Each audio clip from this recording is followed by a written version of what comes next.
Hello, everyone.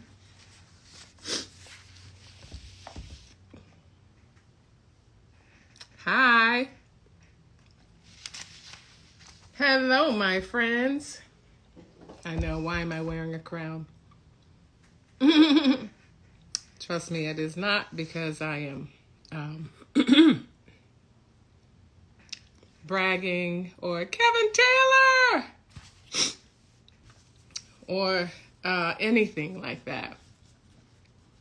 But my darling son, hey boo, how you doing?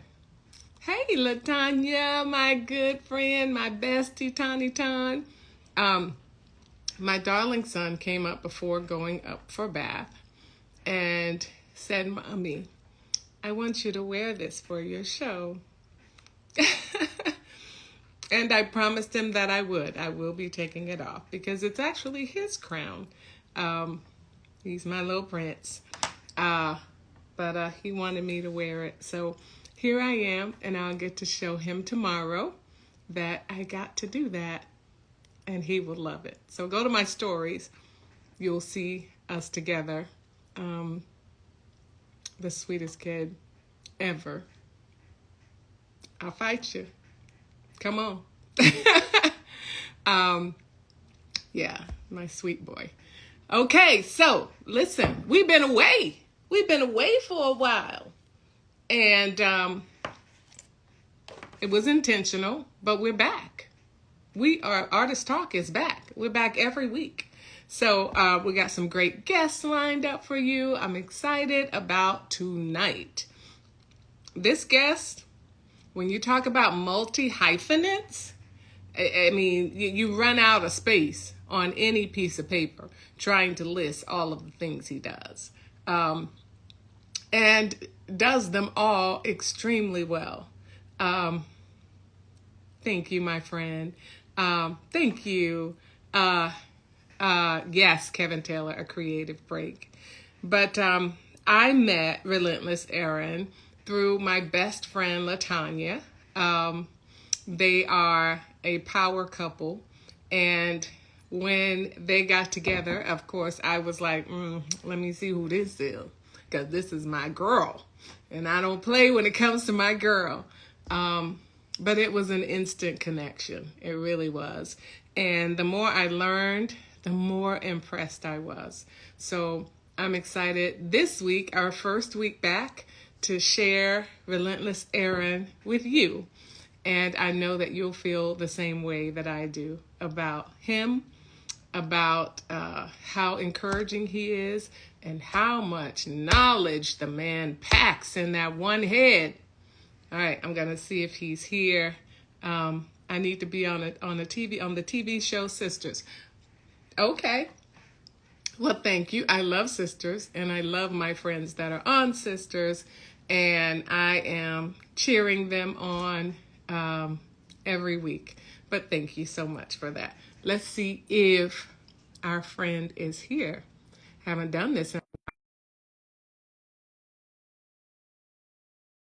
but we're back. Hey, how y'all doing? I appreciate being your favorite. Uh-oh. There he is. We, Uh-oh, are we you in the here? dark? Are you in the dark? Am I in the dark? Hey, Quincy. Yes, I don't see you. All right, hold up a I see second. me. Maybe it needs to Oh, be turned around. okay, that's right. Okay, here we go. How about this? How about this? Now you're talking. Now we talking? Now you're talking, Relentless Aaron. Hi, friend. Hey, how are you? I'm doing good. I'm so excited to talk to you. I don't think 45 minutes is going to be enough, but we will hop right in and see what we can cover. Oh, So let's talk about, first of all, let's talk about you as an author, because I read your bio and it says you have 100 novels. How did you crank out 100 novels? well, I studied Dr. Dennis Kimbrough. Mm-hmm.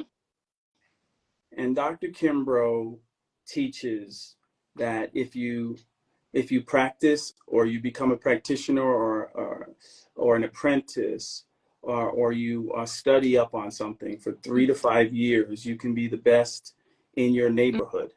Mm-hmm. And if you do it for 5 to 7 years, you could be the best in your tri-state area. And if you study, practice, become an apprentice of something for 7 to 9 years, you can be the best in the world. So I took that and ran with it, Angela. Mm. And I had some quality time that I was able to use as an incubator. And I basically studied, I dissected the best authors known. That was Patterson, Stephen King, Elmore Leonard, Thomas Harris, The Silence of the Lambs, and one of my favorite, Maya Angelou's son, Guy Johnson. And so there are numerous authors that I studied and I dissected, and I chose those authors because they had films that came from their books, and I wanted to be in that vein, in that that category. I wanted films from my books. So I simply started writing. It took me a year to write the first book. I was so elated that I was actually completed something in my life. And I went ahead and went right at book number 2. And I continued to ride that bike of mastery and read books about writing and read about the art, the craft. And ultimately, I got it down to writing a full-length novel in 2 weeks. And so now my books, that's how that happened. And so I wrote 30 books, and my first book publishing deal, actually, I started publishing them myself, Angela. I started printing them and going to the streets and publishing them myself. I sold 50 books in a day in Harlem. Wow. How much were they? They were $15. They also cost me $15. Because so you didn't make any money. Right.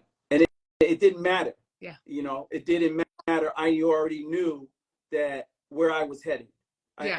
And I knew where I was headed because people had read my manuscripts. People had read my, when I tell you people, it wasn't just like anybody. These were like veteran individuals, okay, without naming names. And so I basically took those books, I sold them. I went back to the printer in Jersey to print more. And he printed 300 for me. That was his max. Yeah. And I sold those in a weekend. The book was called Push. The book is called Push. And people wanted more. I mean, there's so many. It goes deep, Angela. Yeah. There's so many people out there with their own book. But I studied the craft. I studied street sales. There was a guy named Uncle Yaya who wrote a letter to me, letters when letters mattered. Yeah. And he heard about me.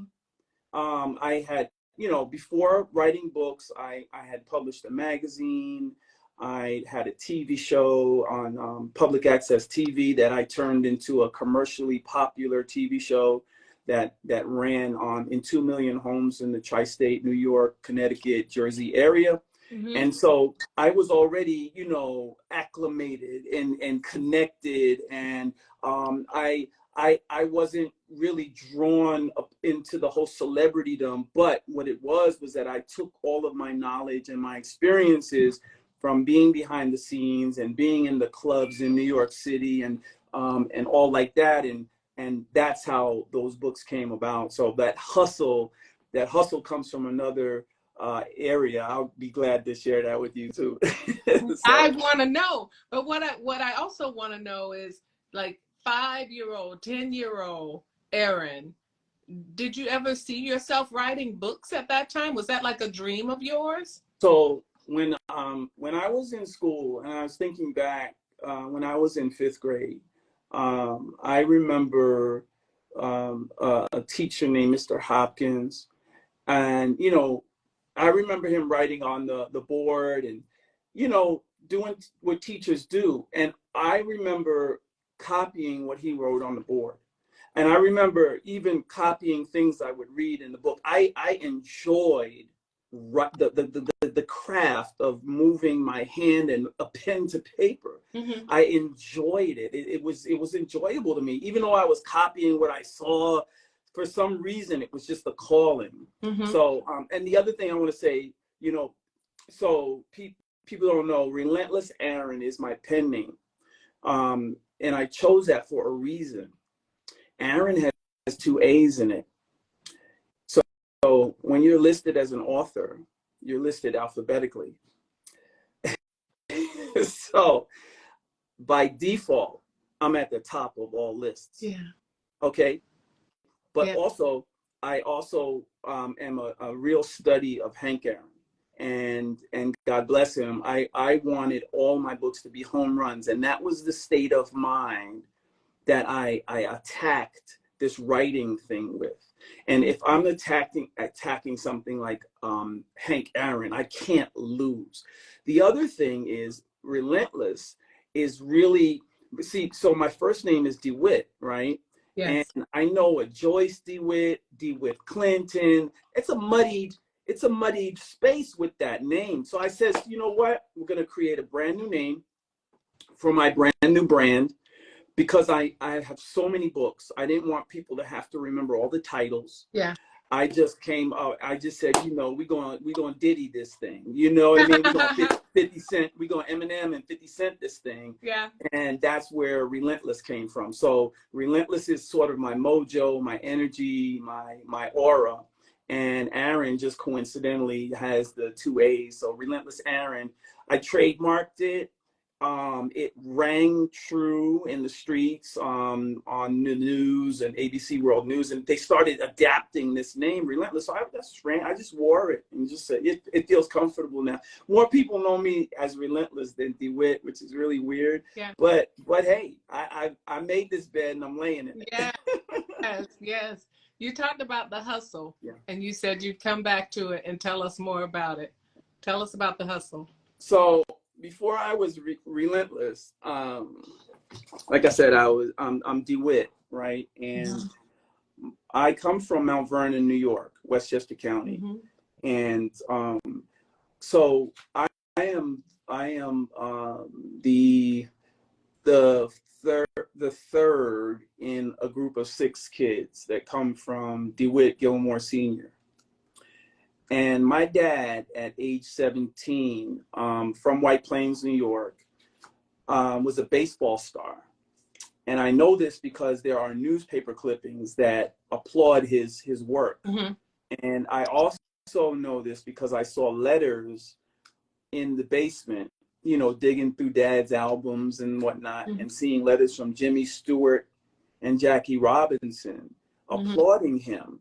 I didn't quite know the full story. I didn't learn the full story until like I got older, and I started to see like Dad had a prosthesis under the bed, one of his legs. So every day he came home from work, he would take a leg off. And, you know, just being a curious teenager, it was nothing special to me. It wasn't like, you know, like, what is this about? How did this happen? It was just, I grew up this way. And I always saw him on 2 legs, so it didn't make me any difference. He had a little bop to him, you know, as far as I knew. Yeah. As far as anyone knew. But what we learned getting older, and then finally after he passed away at age 91, I saw we tried to get hold of these newspaper clippings for the funeral. And one of the newspaper clippings told his story. See, at age 17, Dad went and he was on the field practicing and with the team. And he came around third base coming home, and he crashed into the catcher. He tried to avoid the catcher, but his leg snapped. And so they put his leg in a cast. And, you know, he went around with healing, you know, or so he thought. Yeah. And so what happened is, unfortunately, they set the leg wrong in the cast. And he feels it was racial, but nevertheless, he woke up one day with his leg missing. But Angela, this man went on 2 years later recuperated, because the newspaper article that I have on my Instagram talks about how he went back to the pitcher's mound. And see, he lost his leg in 37. And in like 41, I think it was, or 40 or 41, 1941, he went back to the pitcher's mound to pitch for his high school team. And they said he mowed down the batters. Like he was at his best. But he went on from playing baseball to teaching kids baseball. Then he was a postman. Then he had a delicatessen. Then he built that to 5 delicatessens in Mount Vernon. And I remember where they were in Mount Vernon because I would be dragged along to help him. So I was the fly on the wall.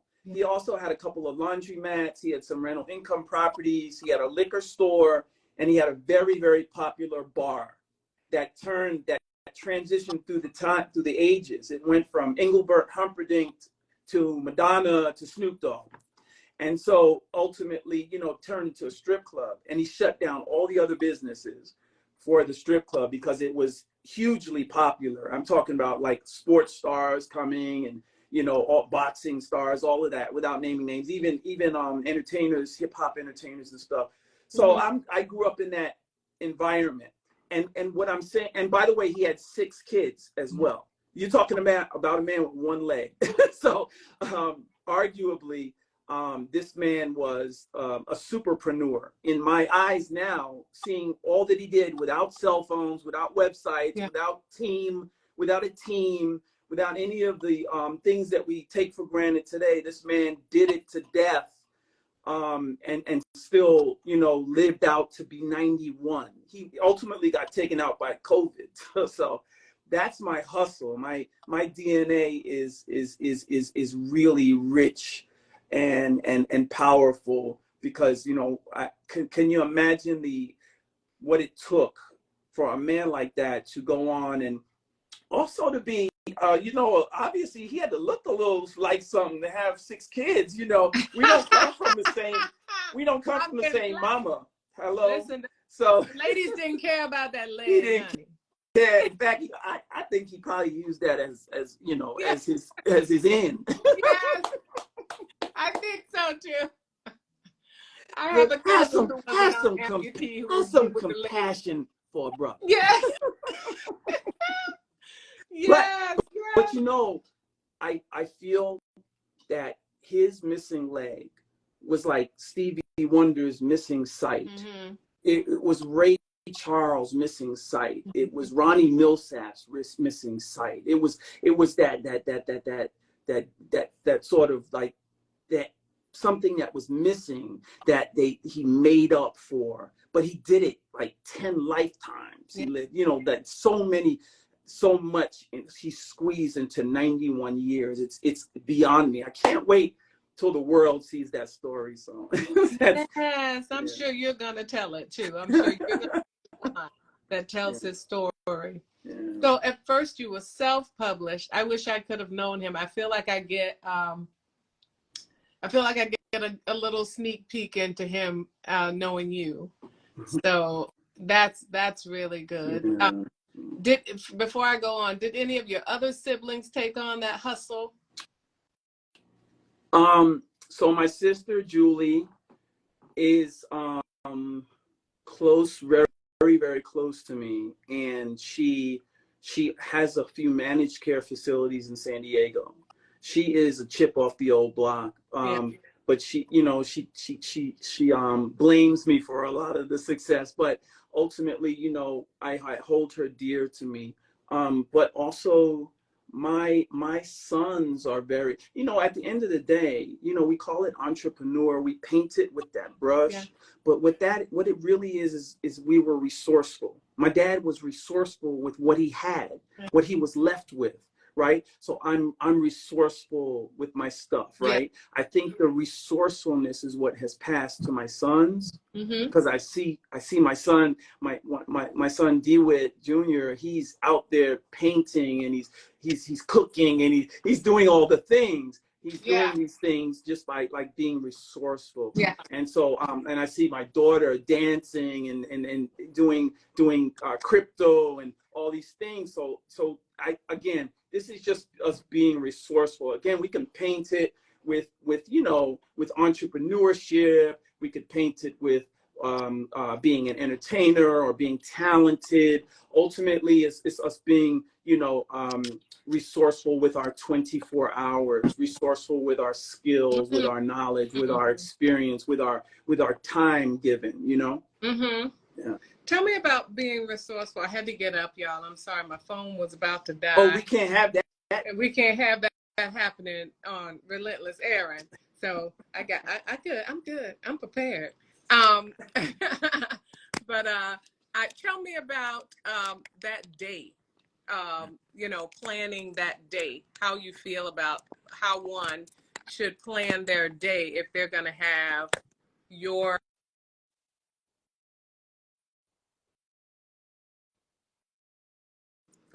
Get it plugged up. Get it I got plugged it up plugged now. up. I'm ready. Oh, you ready? If they're gonna have okay. You see the green light up there?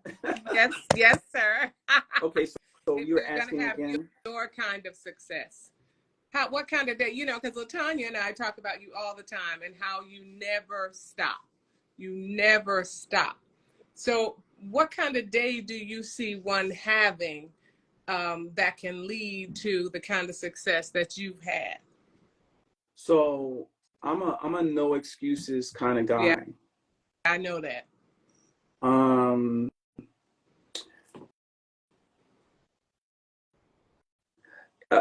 you know, I often hold people accountable in the back of my mind. I don't really wear it on my sleeve a lot, but I hold people accountable because I feel that people are not maximizing on the time given. I don't think people understand just how lucky they are. I don't think they see that they are one in like a billion, that they literally could have died off before coming into birth.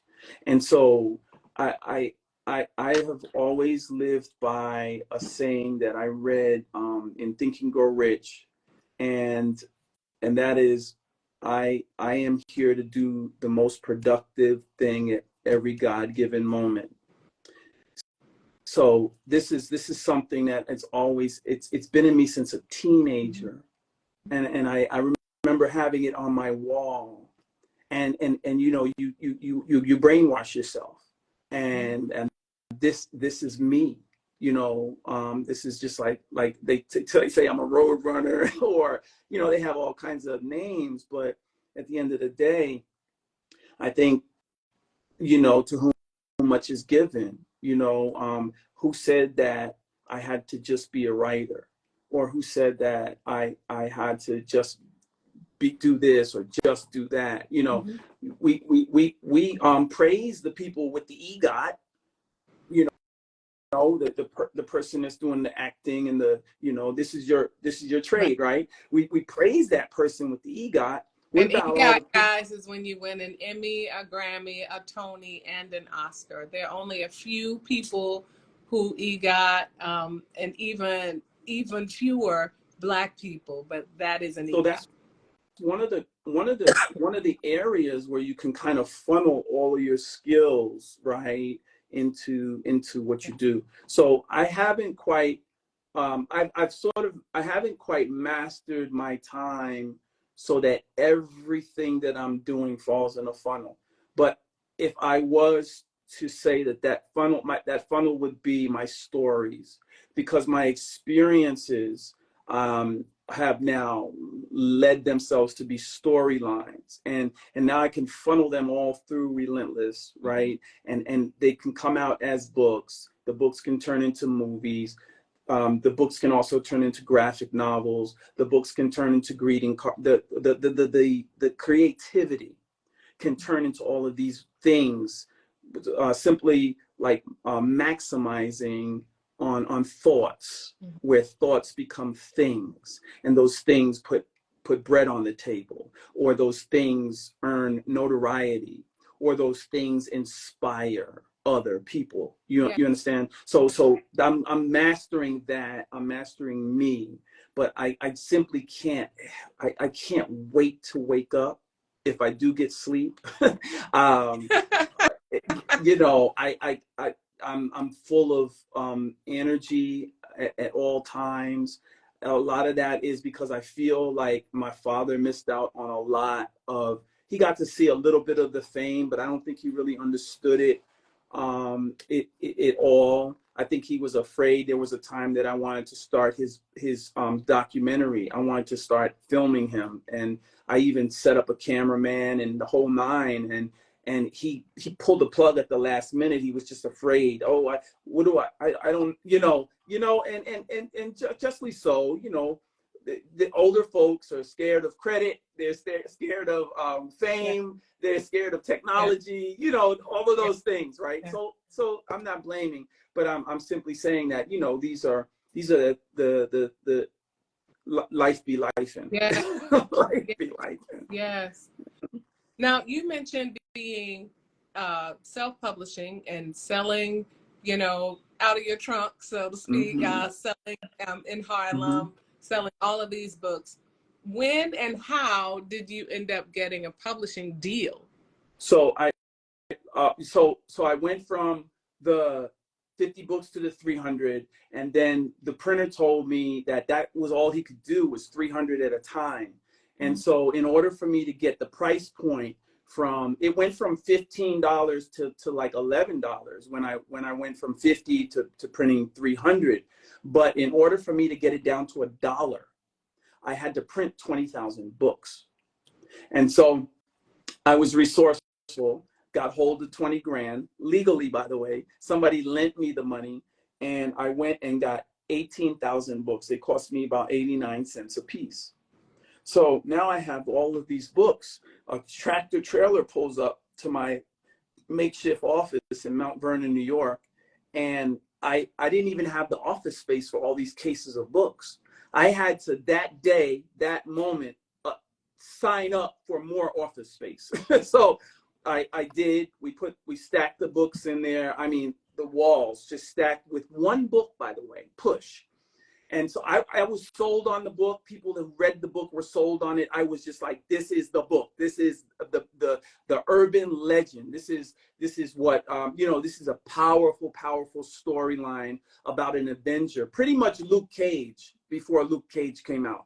Pretty much, but not bulletproof, just real down to earth. It wasn't a Marvel hero. This was it's a real life cat. So long story short, I was stuck now with all these books. I couldn't just go out with a backpack, Angela, and stand outside of the Tyler Perry plays on Broadway and think I was going to be a millionaire. I had to learn distribution. I had to learn the levels of distribution. I had to learn about shipping. I had to learn about the breaks that you get, and whatnot. So I started to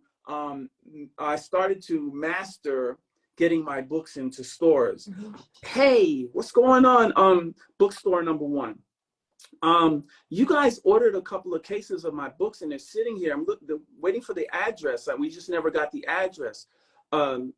So of course they give me the address on the phone, and where do I make the invoice out to? So I literally rused myself into sending those books out, shipping them to bookstores all over the country, because they couldn't do anything sitting in my office. And it wasn't just me. I had a friend helping. And also, I started getting calls. Barnes and Nobles called me and said, "Hey, your books are getting some activity. Can you come in and do a book signing?" And then at the same time, I was still selling them in the streets. I was in Manhattan. It's heavy traffic in certain areas, 34th Street and 7th Avenue especially. Yeah, I purchased books on that corner. So I'm out there on the corner. No other authors out on that corner, and I'm out there religiously and consistently. And so what I would do is I would go out with my backpack and I go out my book cart, and I would start on Fordham Road at 5 in the morning, And after the rush hour, I would go downtown and I would hit like 42nd and Avenue of Americas. And I was determined to get my books into people's hands. Well, Angela, even on Friday night, I would stand outside of 56th, 57th Street where the buses lined up to go to the prisons, because these were the only buses that went to the prisons upstate New York. And so all of the loved ones, the women's and them, the daughters, the sisters, the mothers, the wives, they would line up to get on these buses. Well, I would go there to bring my books, and they would buy my books and bring them to their loved ones. I would be outside of the Tyler Perry plays, Beacon Theater. Whenever Tyler he came, I had a mission. You were allowed by law to sell books in the streets of New York. It was religious items and books. Okay. Yeah. And so the Beacon Theater has a marquee, and I had girls that loved reading my books on the left and the right of the marquee. And when Tyler came, he did shows Tuesday, Wednesday, Thursday, Friday, Saturday. He did 2 shows. Sunday, he did 2 shows.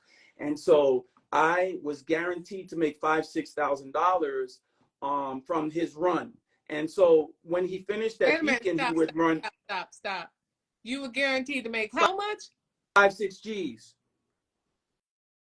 Wow. And then he went from the Beacon, went to Newark.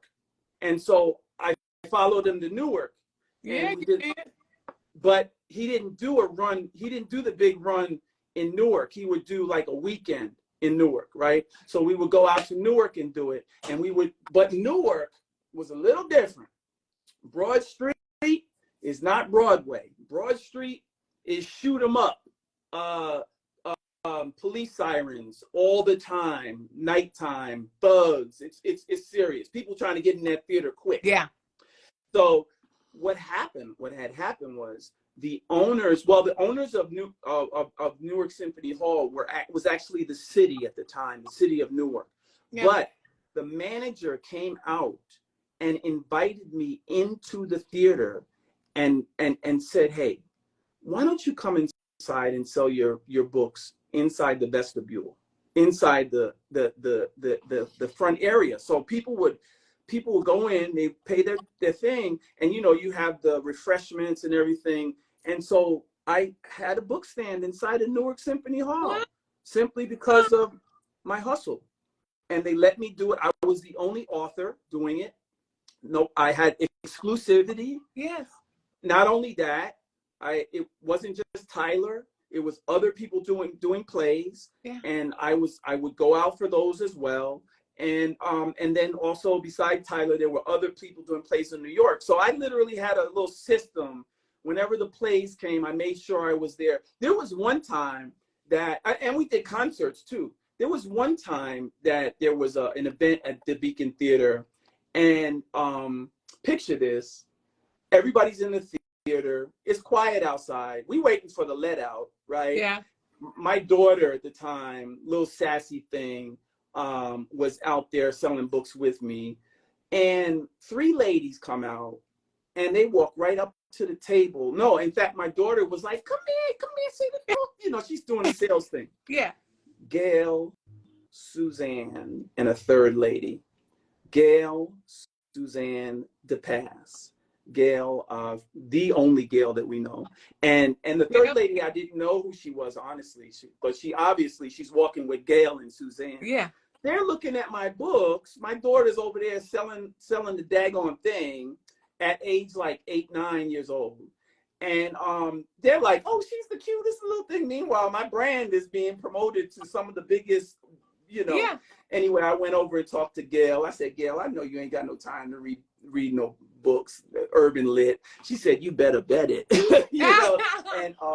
And so, that was my hustle, daily in the streets, weekends at the concerts. I've done everything from Chippendale shows, not me, just selling the books in the Chippendale shows, to concerts, let out concerts, you name it. I did hundreds of events, and that was just New York City. I've traveled. I was always doing Essence Fest, but I didn't go in the Essence Fest. I was in them streets. So I was the guy on Bourbon and Canal while, Mario Van Peebles is walking by, and I'm holding up the books with my team of other girls, sales girls, Yeah. day and night on a consistent Yeah. basis, 24/7 from Tuesday until Sunday. Wow. So we are selling books before people came to Essence on Friday, and we're selling them to people that are peopling and setting up for Essence, and also the people of New Orleans. But on the way to New Orleans, we're stopping in Ohio and hitting Euclid Avenue and all the beauty salons. We're stopping in Chicago on 79th, hitting all the beauty salons. Dangerous as it was, I didn't see all that. All I saw was like rock and roll. Let's go. Yeah. Chop, chop. So, this was my modus operandi at the time. And beside that, I slipped in some libraries, speaking engagements at libraries, prison, group homes, things of that nature. So I was just like on a mission. Yeah. If you understand, on a mission. Yeah. No excuses. No excuses. So did the publisher find out about this? So part of the routine is hitting conventions. Yeah. And they had a big convention in New York. And one of them is Book Expo America. There's New York is Book Country. There's all kinds of conventions, right, at the Jacob Javits Center. Well, the first year I went in and I walked in and I sort of reviewed everything that was going on. Probably got somebody's pass. In fact, Omar Tyree gave me his pass to walk in to Book Expo. So I'm reviewing things. I'm seeing how big this is. I guess in my mind, I'm figuring out how I can be resourceful, but also figuring out how can I have the impact. So I think the second year, I went in with a big giant screen. It wasn't this big, but I went in with a giant screen, pushing my brand. And I had like a lot of books that I had written, because by that time we had printed a lot of books, and I had them all out. And so I was in the urban row where a lot of urban lit and other authors were out there with their books. And people came by, and I don't know who they are, but they're obviously hunting for the moneymakers. What do we pull into our, our arsenal of publishing? So one day, I'm again not really paying attention. St. Martin's Press had obviously come through and saw, and they called me. And I was determined not to write any query letters. I wasn't asking anybody to give me no publishing deal. I didn't need it. I wasn't thinking about publishing deal. I'm doing these in the streets. I know how to do this. I print it and I sell it. But and coincidentally, I get on ABC World News, or I get in the New York Times, or I get in the Daily News or NPR radio, and I do all of that just by my hustle. Yeah. Who are you? So they called me, and this is another quick story. They called me, and I went to the Flatiron Building. It's a very popular building in New York City, and I go in for the meeting, and I'm in the lobby, and the president of the corporation came down to bring me up in the elevator. And so they tell me the president don't go down for nobody. And this is St. Martin's Press is one of the top publishers in the world. They got over 800 authors. It's like a big deal. And I go up. I'm not sold. I'm sorry. But I go up with my 10 books and my son, by the way. And we go in, and I'm sitting on the couch with a bunch of big wigs. And they said, okay, hey, we hear about you. We see your press and like, what do you want? Ooh. And now that I'm, who I am, I realize like, those are the words of gold. Yeah, you know what you want at this point. But not only that, authors beg. Yeah. They take what they're offered. They beg. Oh, can you please give me a book deal? Or, oh, if I could only get a book deal, here's a query letter. I wasn't on that on that time. I was on the time that here's my stack of books. I came in. When they said, "What do you want?" I says, "Well, actually, I see a 360 deal happening here. I think what I created, and I had 30 books at the time, 30 novels that I had written. But I had printed on my own. I had printed over 10 at the time. But I see $100 million deal here. To be honest with you, I'm not a one book author. I'm like a big deal, and so like I can feel them swallowing the frog in the throat because they're all sitting back. And the president was like, well, we don't do media. They didn't know what they had in their hands. Yeah. We only publish books. Okay, well, no problem. No hard feelings. I'll autograph these for you and leave them. I want you to, And my son is sitting there the whole time, kind of learning. He's young, about 10 at the time, and I left. And look, I wasn't being cocky. I wasn't being no, I wasn't, Angela. I promise you on everything. I wasn't being cocky or dismissive. I was just knowing what I had. And so they called me back a day or two later. Actually, the next day they called me. Hey, would you write another book for us? Because I know you write a book in 2 weeks. We want to do business with you. And I told them I'd get back to them. I called them the next day and I says, no, I'm not a one book author. I'm not doing that. What does a one book deal look like? They said, well, we give you $10,000 upfront. We give you $10,000 on delivery, meaning I give them the manuscript, and we give you $10,000 on publication. So that's $30,000 for one book. Yeah. So I did the math and I says, okay, so how about 4 books? And I really could have said 10, but I said, how about 4 books? So in my mind, I'm getting a $40,000 check, which is exactly what happened. They says, we'll do the deal. So I basically wrote my own deal. The contract was this thick. It was in a box. I remember going to sign these contracts. A big deal that I brokered on my own. I didn't have an agent. I didn't have any kind of representation. I just knew what I wanted. Yeah. And they probably said, oh, we're going to cut the agent out. We get him directly. But whatever. It was cool because for me, it was $40,000 upfront, the biggest check I had ever gotten. And not for nothing, I created that check on the toilet. I really did. Because, it's just like you're turning nothing into something. Yeah. Remember, I thought up these ideas out of thin air. Yeah. And I came up with, and I imagined these characters and these storylines and these plots and all these narratives, not just from the hood, but from all over the world. I have stories that go to Malibu. I have stories that go to Beijing. I have stories that go to Bogota, Colombia. I have like really engrossing stories that I think it was Sidney Sheldon that really encouraged me to really stretch beyond the norm. Mm-hmm. And that's what my folks were writing. They were writing the normal, everyday, humdrum BS. This is what I kept hearing in the streets. Yeah. Oh, same old stuff from this company or this author, same old thing. And I don't know because I don't read their books. No disrespect. Yeah. They were not the template for me. Mm-hmm. Stephen King, Sidney Sheldon, John Grisham, Elmore Leonard, Guy Johnson, James Patterson. You feel me? Yeah. And so template. And so, yeah, $40,000 check. Now the big press is coming. Now, all of a sudden, now that's when ABC World News came. That's when NPR came.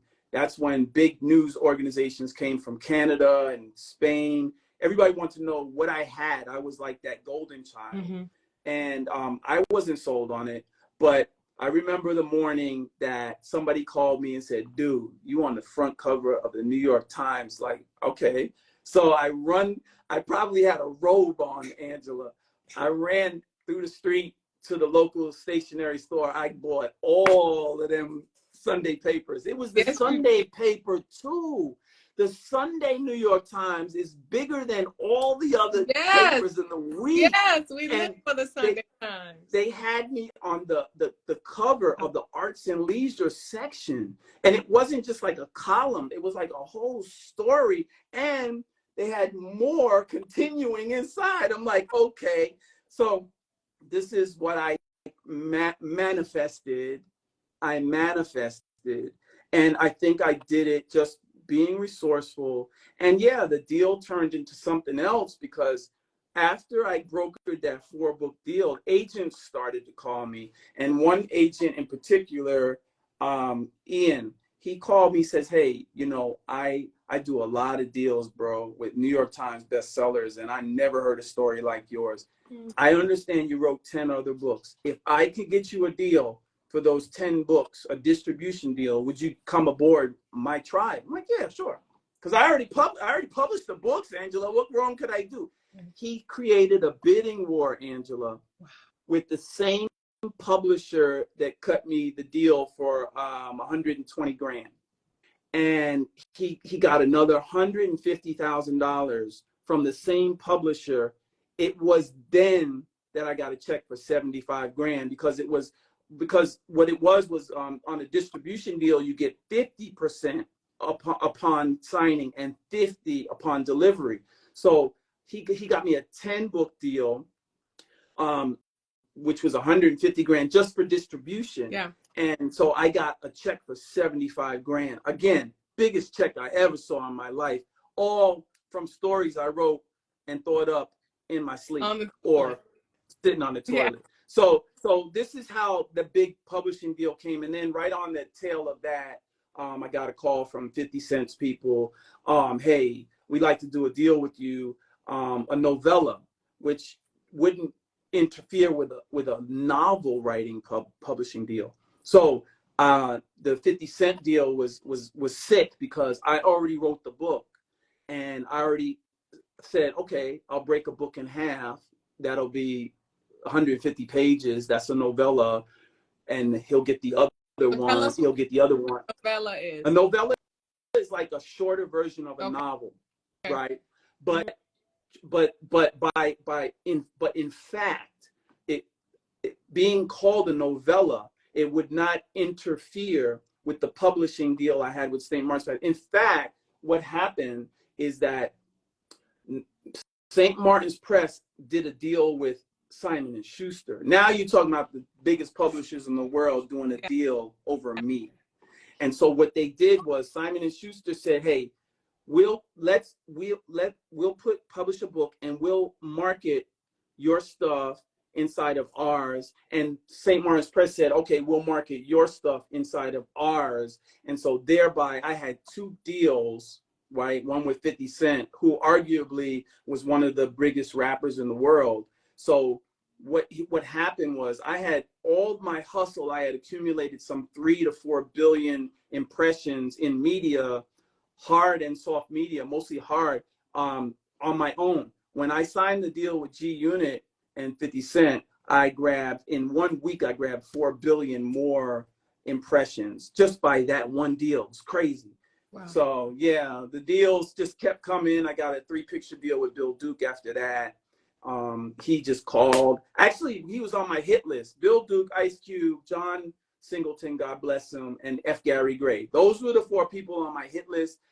But Bill was the first one to step up. Hey, I not only want to invest in you, but I want to show you how you can be an owner and not sit on the shelf in Hollywood. Yeah. And so to this day, we're friends, you know. So let me ask you about this person who gave you the 20,000. Someone, you were able to borrow $20,000 from somebody. Yeah. I mean, do you feel any kind of indebted to them, or do they feel very proud of you, or was it just a business deal? Look, Angela, this is we gonna keep this PG, but I'm gonna keep it all the way 100. All right. Mm-hmm. My wife's boyfriend, my ex-wife's boyfriend, cut the check. Wait a minute. Your ex? Oh, okay. So she was your ex-wife. And your She's ex-wife. my ex-wife now. She was my wife at the time. And she had a boyfriend that I did not know about. I knew that he was a friend of hers, but I found out later that he had money. And they were getting it on. Right. So he had money. I guess it was guilt that had him I'll get you write some the money, check. Daddy. I'll get you some money. I guess it was guilt. It was a white guy. Yeah. He had money, she was a bartender, strip club, the whole nine. And long story short, I took that check. I did not know it was her boyfriend. I had no inkling. She would say, "Oh, he's just a friend, but he wants to invest." Okay. He cut the check. It was that easy. So now I know it was guilt. I know it was guilt. Doesn't But matter. it's fine. And by the way, I paid him back. Had I known what I knew today, I'd have kept all of that and said thank you. You paid him back? I did. I was a fool. I did. I'm that honorable like that. So, but yeah, that's how that happened, Angie. Angie Banji. Okay, so let's move on. I want to talk about, oh my God. Y'all, after everything you've heard, follow Relentless. I'll give you all of his information so you can follow him with regard to the books and all of that. But can you believe, after everything you've heard, that he also has a passion for Airbnb? And he has houses in Atlanta that he calls the Relentless House. Please talk to us about, how did you get involved in that? So in 2007, they had the first writer's strike, and that interrupted my Hollywood move, because I had just been put in the Hollywood Reporter. Bill Duke, I just signed a deal with Bill Duke. Everything was popping. Yeah. I was heading to Hollywood with my books. It was it was set in stone. But the writer's strike took place, and Bill called me. He says, "Look, the writer's strike is about to go down, which means we can't really proceed with the film." He already gave me money. I was like, "You know what, Bill? No worries. I'll hold on. We still got a deal. You're my guy. It's all good." So, and the option money was only 5 G's. It wasn't like a big amount of money, but it was option on my films, 3-picture deal. We had contracts and everything. Right. So, but at the same time, I found out about the investor. At the same time, ebooks came into play, Angela. So ebooks shut down. Because of ebooks, stores shut down all over the world. So there was something once upon a time called Walden Books. Yeah. And I remember going into stores when I went on my book tours, and they would have a kiosk in the front of the store when you walk in, and my books would be there because they knew I was coming. And on Lincoln Center, I would see my books on a kiosk in a bookstore. It was like, this is amazing to me now. But brick and mortar, to be in brick and mortar like that, you have to have a mission. You have to have money. It's a big deal to be in brick and mortar. Yeah. So brick and mortar meaning stores, guys. So long story short, I still had to find my hustle, even though the divorce went down, even though I found myself homeless, even though and away from my children, even though the industry shut down because of the writer's strike, even though the ebooks situation took place. All these things were happening right on the heels of me already getting my $250,000, by the way.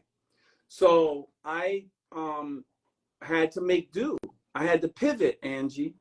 I had to pivot. And pivoting meant finding a new friend. Pivoting meant, at the same time all of this happened, I got a call from the Bronner brothers. And Bernard Bronner had seen me at this event and that event. He called me out of the blue in the midst of all of this. And he says, "Hey, I see your hustle, man. You remind me of myself. I want to bring you down to Atlanta and have you sign your books autograph your books at our hair show. and we'll put you in a hotel, we'll fly you down. I'm like, okay. That wasn't nothing normal. This was normal for me. Right. I was getting speaking fees and you know, I was going all over, but this was different, because when I looked up the Bronners and I realized that they were one of the biggest Christian-owned Black companies in the South, I was like, okay, I'll do that. And then I understood he was connected to Will Packer. I was like, oh yeah, I could really do that, because he was telling me, oh, I can get your books placed in these films and da da da da da, you know. So I'm down in Atlanta, and I made $2 to $3 grand in 2 days, right there at the hair show. I was like, oh, I like it here. I like it here. And so I ended up down in Atlanta, still trying to navigate my way. You know, I literally shut down everything in New York and drove it all down in a van, and then went back up and got a U-Haul and brought the rest of the stuff. Yeah. And there's a story in there somewhere. It's in a book called it's in a book. I forgot the name of it. Oh, wait a minute. Got my, this is, by the way, this is my 34th novel. It's called Extramarital Affairs. And this is that book that we talked about, Push. Yeah. And inside they have some of my titles. And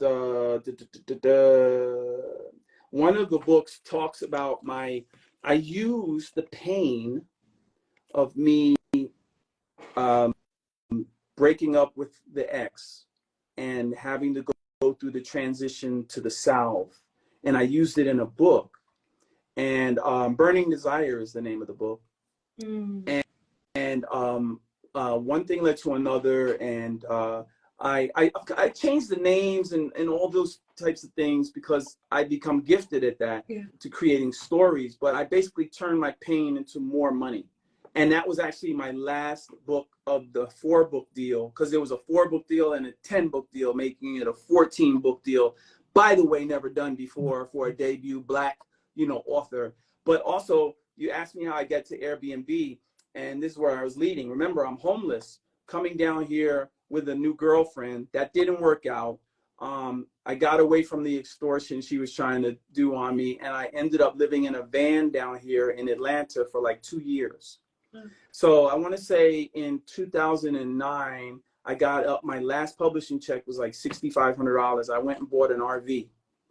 And I parked that RV in the parking lot at Starbucks, and I would take my laptop and I would go in Starbucks, and all day long, that's all I was doing was working, trying to figure life out.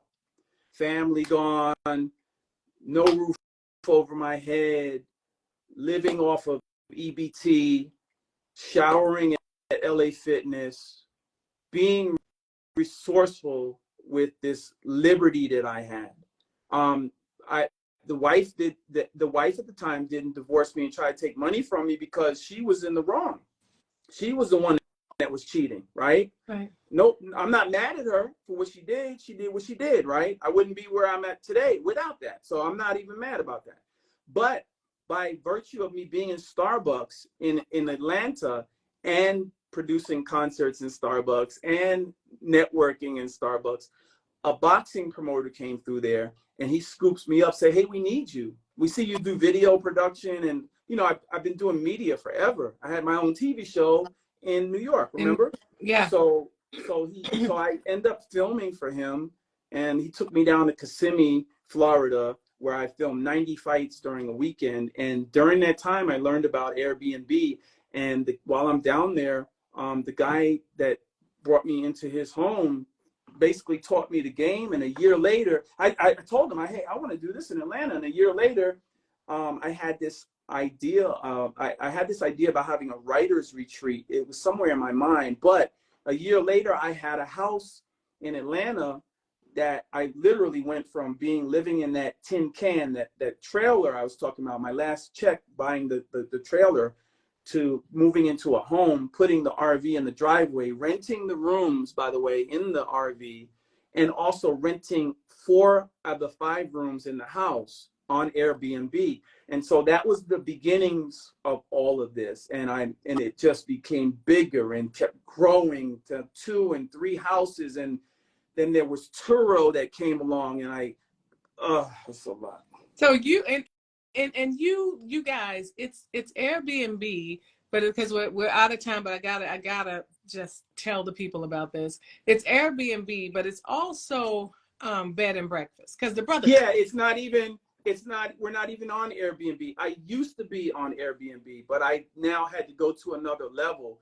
And that's how I had to get it on hotels.com and Travelocity and Orbitz and all of those sites. I'm on 20, 30 sites around the world, you know, even internationals. And so now people just look up hotels near me.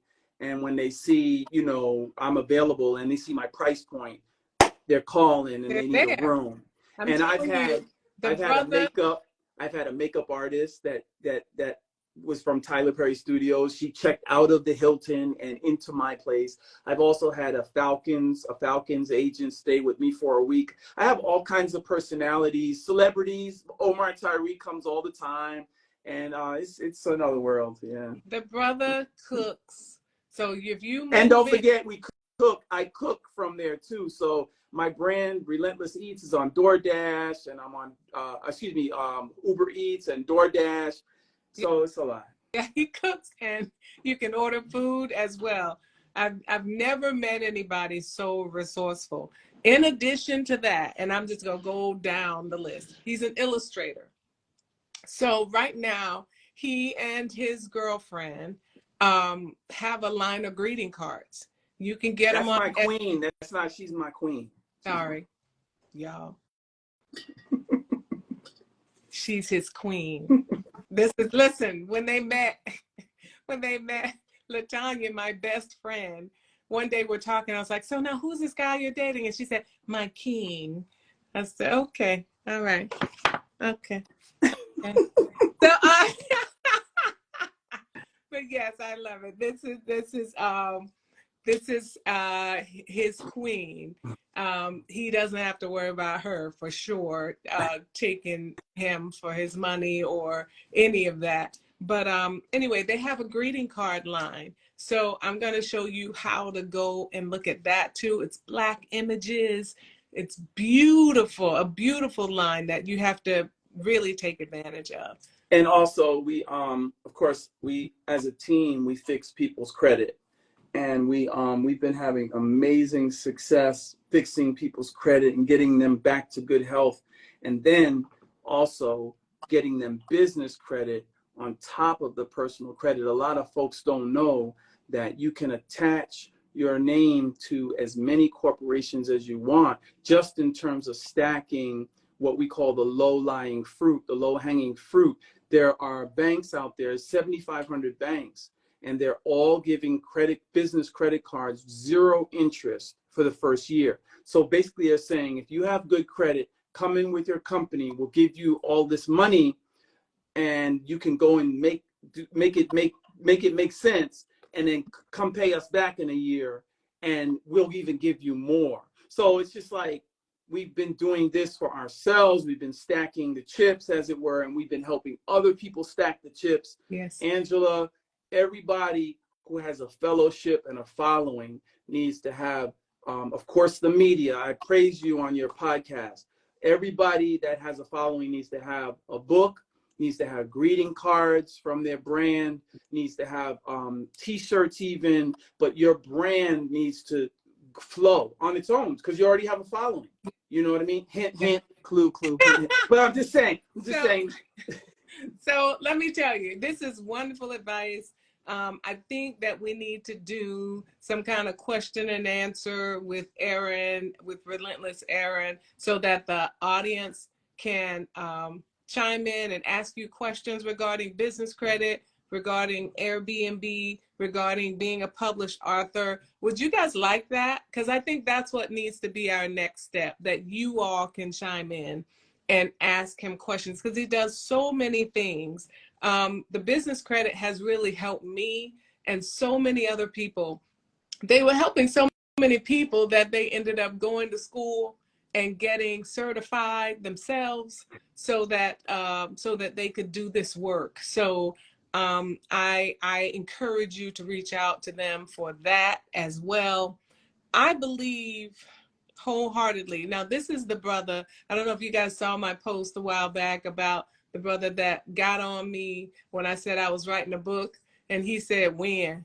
Well, how long you been doing that? This is the brother this is the friend that will light a fire under you to get moving. And sometimes that's all we need, is that fire lit under this. He sees your potential and he wants to see you meet it. But I believe that documentary that you wanted to do on your dad will be done on you, sir. I believe that.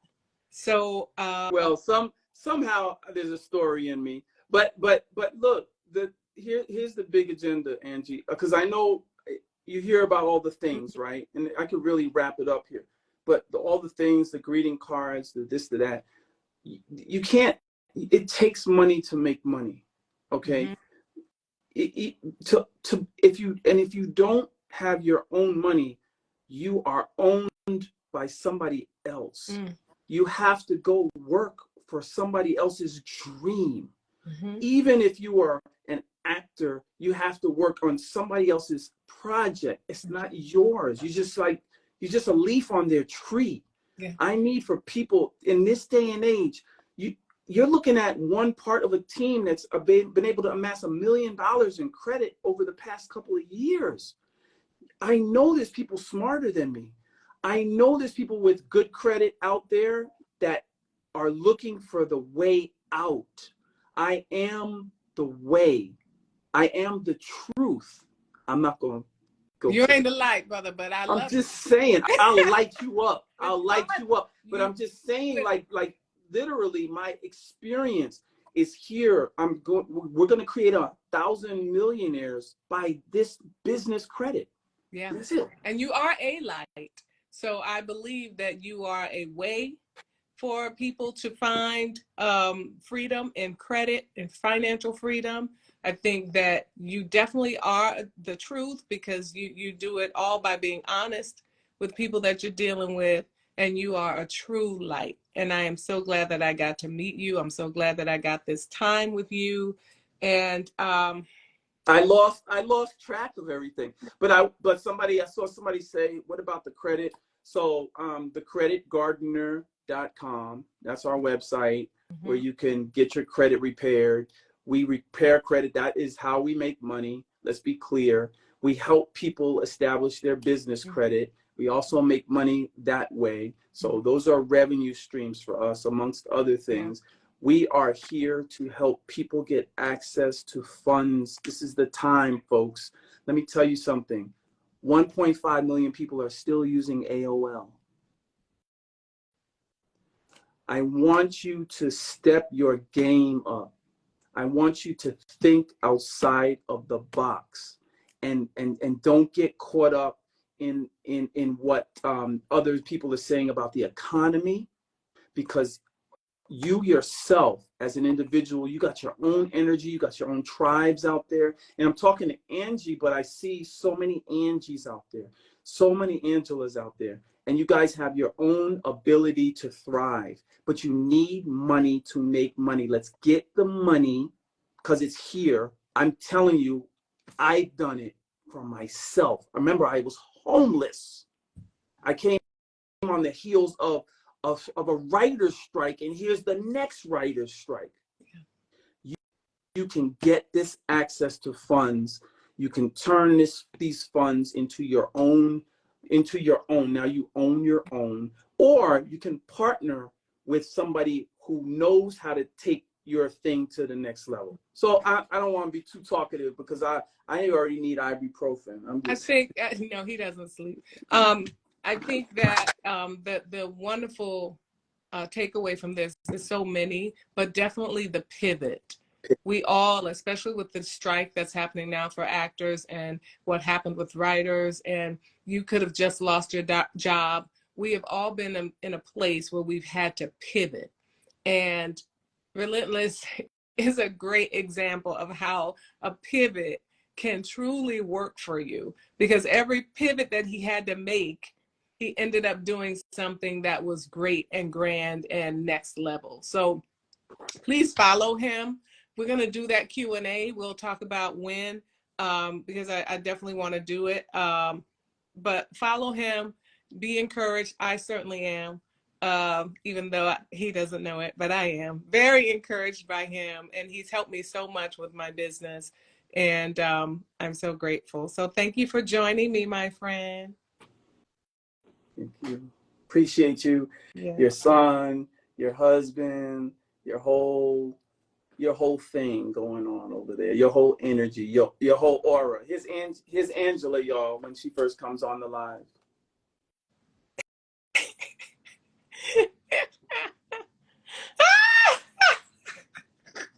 He's an actor too.